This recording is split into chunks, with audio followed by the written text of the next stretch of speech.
Vritet me thik nipi këngëtares së njohur Ganimeta Abazi. Krimi i rënd ka tronditur komunitetin shqiptar në jug të qytetit të Londrës, ndërsa 2 vajza dhe një djalë janë arrestuar si të dyshuar.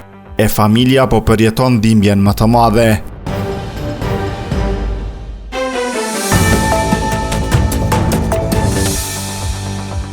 Një ngjarje tragjike ka ndodhur në jug të Londrës, ku 22 vjeçari shqiptar Lorik Abazi u godit me thik dhe humbi jetën.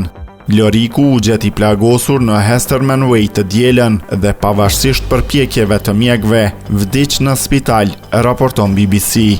3 persona janë arrestuar si të dyshuar për vrasjen e tij. 2 vajza 25 vjeçare dhe një djalë 28 vjeçar, ndërsa njëra nga vajzat u lirua me kusht. Krye inspektori Nick Blackburn shprehu ngushëllimet për familjen e Lorikut, duke theksuar humbjen e rënd që ata kanë mësuar. Këngëtarja Ganimeta Abazi ka njoftuar se njeriu që mbeti i vdekur është nipi i saj. Jeta po di ka shpeshherë të jetë e padrejtë dhe të godas aty ku dhem më së shumti.